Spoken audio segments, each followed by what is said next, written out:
साथियों, जय जोहार, जय मऊ निवासी। साथियों, ओबीसी जनरल नहीं है और ना ही गैरवासी है। फिर क्या है? भारतीय या विदेशी? साथियों, कितनी बड़ी विडंबना है कि आज ओबीसी को जनरल एवं गैरवासी कहा जाता है। इसे स्वयं ओबीसी भी अपने आप को जनरल एवं गैर आदिवासी बताते हैं और भारत के आदिवासी मूल निवासी भी इन्हें जनरल या बाहरवासी मानते हैं, किंतु ऐसा बिल्कुल भी नहीं है।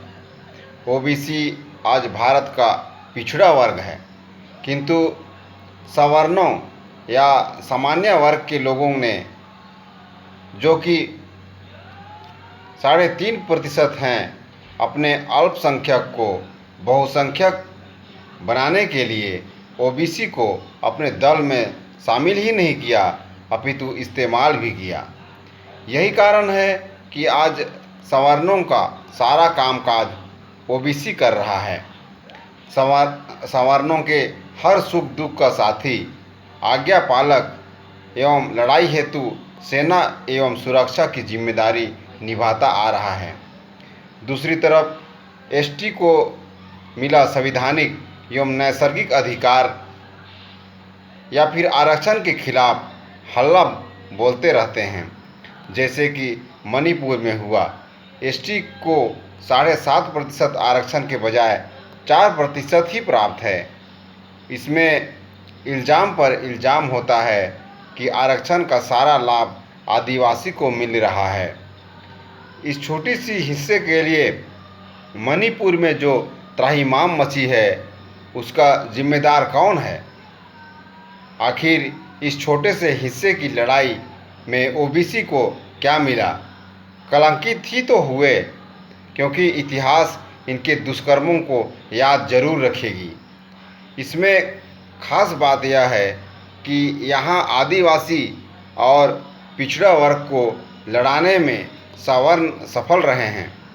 फूट की राजनीति में अपना सत्ता कायम रखना चाहते हैं, जबकि ओबीसी को चाहिए कि भारत में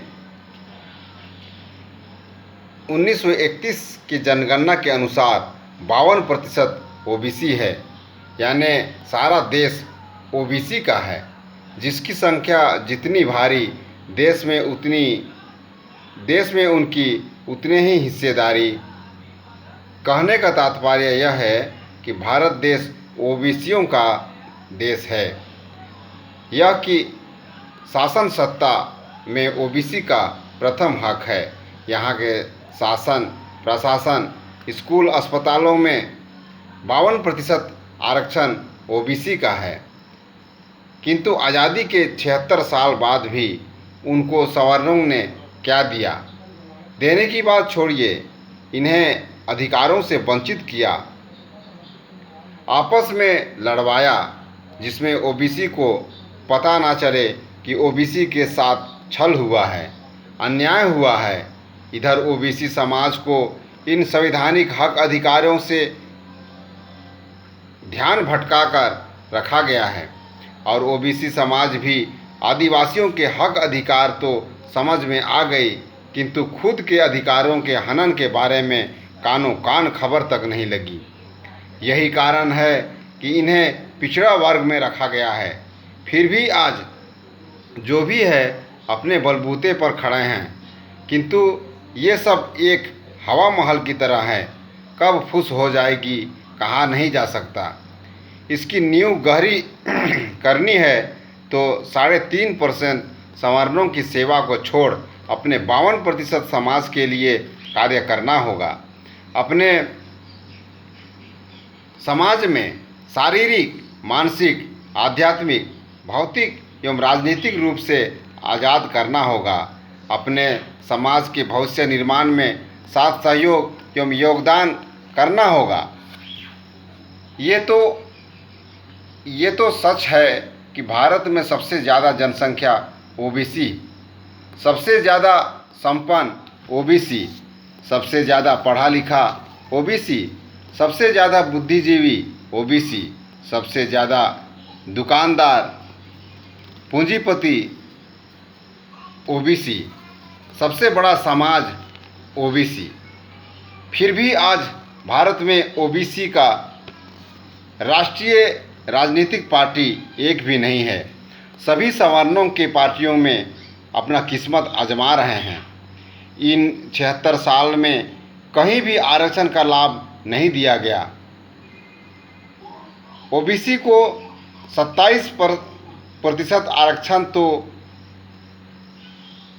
ऐसा है कि ओबीसी का सब कुछ छीन लो और मुंह में लड्डू डाल दो, वो भी क्रीमी लेयर लगाकर, जिससे ओबीसी लड्डू चूसता रहे और सारा लूट, शोषण, अन्याय, अत्याचार के खिलाफ बगावत ना करे।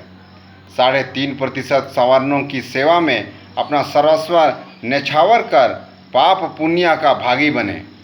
ओबीसी समाज जाए भाड़ में, किंतु सवर्ण समाज का कुछ नहीं बिगड़ना चाहिए। ऐसे में सवाल उठना स्वाभाविक है कि ये ओबीसी आखिर है कौन, भारतवासी या बाहरवासी। साथियों, इतिहास गवाह है कि ओबीसी भारत के मूल निवासी हैं। अब डीएनए रिसर्च से भी वैज्ञानिक रूप से प्रमाणित हो गया है कि ओबीसी भारत में शुरू से रहने वाले मूल निवासी ही हैं। और तीसरी साक्ष्य यह है कि जिन्हें हम ओबीसी कहते हैं वे गांव में आदिकाल से निवासरत लोहार, बरगाय, कुम्हार, कुर्मी, तेलिया, सोनार, ठठेरा, बढ़ाई, नाई, धोबी, अहीर जैसे कर्मकार लोग हैं। इसका संबंध एवं योगदान मूल निवासी समाज के लिए सृष्टि के प्रारंभ से ही रही है। गांव में यदि एक व्यवसायी ना हो तो सबका कामकाज ठप पड़ जाता है। गांव समाज में चाहे वह एसटी हो, एससी हो, ओबीसी हो या माइनॉरिटी, बहू और जेठ के बीच भवा भसुर का मान सम्मान किया जाता है। यह एक परिवार होने का संकेत एवं प्रमाण है। इस तरह ये सभी आदिवासी समाज, ओबीसी समाज आदिवासी समाज से न खुद अलग रह सकते हैं और ना ही आदिवासी अलग हो सकते हैं, किंतु आज जनरलों के चक्कर में फंसकर आपस में लड़ भीड़ जरूर रहे हैं, जो कि एसटी ओबीसी का पतन का ही संकेत है और जनरल राज करेंगे। यही कारण है कि आज तक ओबीसियों का जनगणना नहीं कराया गया। उल्टे आदिवासियों के विरुद्ध भड़काया गया कि आदिवासी सारे आरक्षण खा गए। ओबीसी को ये बताने वाला कोई नहीं कि आदिवासी का 7.5% की जगह 4% ही आरक्षण का लाभ मिला है। बाकी 96% आरक्षण का लाभ किसे मिला, कौन खाया? 3.5% कहाँ गया?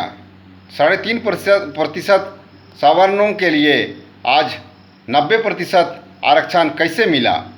तो ओबीसी के हिस्से को हम खाए अथवा सामान्य वर्ग, इसका पर्दाफाश करना जरूरी हो गया है, क्योंकि आदिवासी कब तक झूठा बदनाम सहते रहेंगे और ओबीसी कब तक हिस्सेदारी से वंचित रहेंगे और सामान्य वर्ग कब तक मज़े करते रहेंगे, मलाई खाते रहेंगे, अन्याय, अत्याचार, छल कपट, धोखाधड़ी एवं लड़ाई झगड़ा कराते रहेंगे और हम आपस में लड़ते मरते रहेंगे। इसीलिए अब ज़रूरत है हम एसटी, एससी, ओबीसी, माइनॉरिटी, मूल निवासी संघ परिवार के रूप में संगठित होकर अपने मूल निवासी समाज को बचाना, आज़ाद कराना, अधिकार संपन्न बनाना। यदि ऐसा चाहते हैं तो मेरे वीडियो को ओबीसी भाइयों तक फॉरवर्ड कीजिए, चैनल को सब्सक्राइब कीजिए या फिर सदियों गुलामी अंधभक्ति की बेड़ियों में जकड़े रहिए, किंतु हमें बर्बाद मत करिए। अब आपने मेरे वीडियो को देखा, वाणी को सुना, इसलिए धन्यवाद। जय मूल निवासी।